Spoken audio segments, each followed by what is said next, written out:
प्राचीन समय की बात है। एक नगर में एक सेठ रहता था। वह बहुत ही अमीर था। उसके पास हीरे जवाहरात, घोड़े, हाथी, महल, नौकर चाकर आदि कोई भी कमी नहीं थी। वह बहुत ही आराम से अपना जीवन यापन करता था। परंतु सेठ स्वभाव से ही घमंडी और भगवान को नहीं मानने वाला था। उसका कहना था कि जो भी उसको मिला है वह उसकी वजह से ही मिला है। परंतु सेठ को यह पता न था कि यह उसके पूर्व जन्मों के कर्मों का फल है, जो इसे इस जन्म में अच्छा जीवन जीने को मिला है। वह सेठ बहुत ही घमंडी, अभिमानी और खुद को परमात्मा मानता था। इस तरह वह अपने घर वालों को भी मजबूर करता था कि वह उसे ही सर्वश्रेष्ठ समझे। समय के साथ सेठ के दो पुत्रियों का जन्म हुआ। दोनों जुड़वा थी। दोनों एक साथ बड़ी होने लगी। बड़ी बेटी अपने पिता की तरह ही घमंडी थी और अपने पिता को ही सब कुछ मानती थी। वह भी नास्तिक विचारों वाली थी। और जो छोटी बेटी थी वह अपने पिता से और बहन से बिल्कुल ही अलग थी। वह बहुत ही शांत स्वभाव की थी, भगवान को मानने वाली थी और अपने अच्छे कर्मों को करती रहती थी। किसी से कुछ भी शिकायत नहीं करती थी। इस तरह से दोनों बेटियां बड़ी होने लगी। एक दिन सेठ ने अपने दोनों बेटियों को अपने पास बुलाया और उन दोनों से पूछने लगा कि तुम्हें यहाँ पर कोई कमी तो नहीं है? तुम दोनों मेरे महल में खुश हो ना? तब दोनों लड़कियों ने कहा, जी पिताजी, हम दोनों बहुत खुश हैं।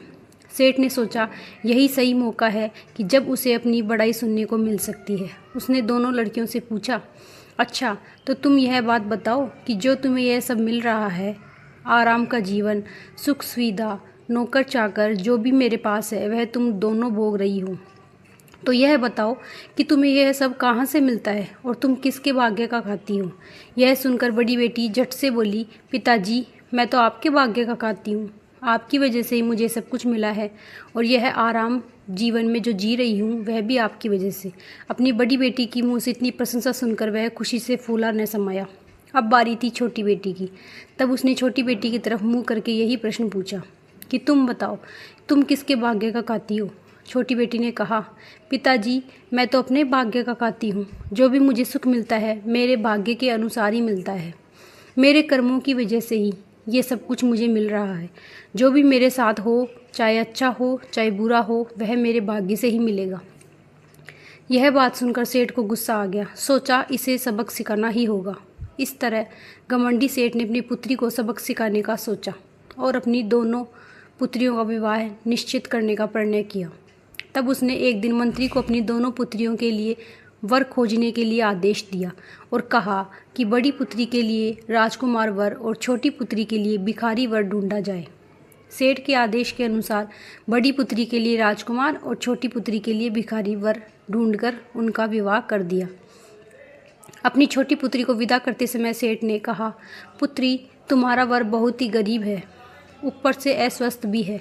बेटी ने इस पर कहा, पिताजी, मेरे भाग्य में जो था वह मुझे मिला।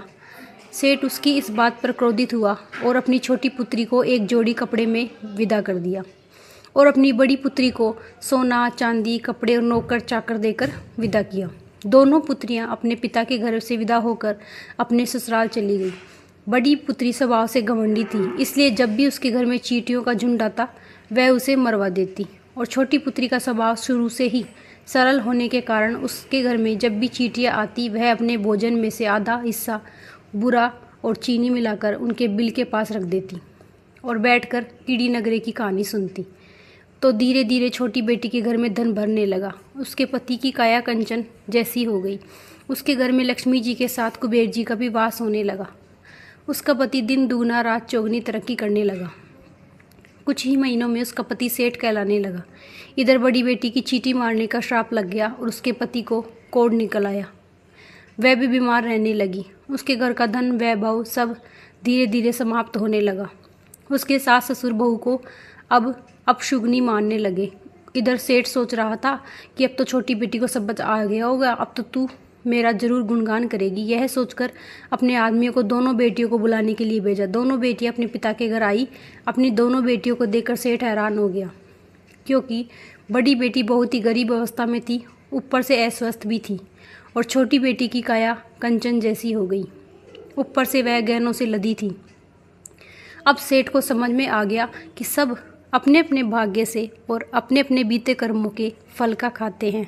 उसने अपनी छोटी बेटी से माफ़ी मांगी। इस प्रकार आप जब भी चींटियाँ देखें तो छोटी बेटी की तरह मीठी रोटी का चूरमा या आटे में शक्कर मिलाकर डालें।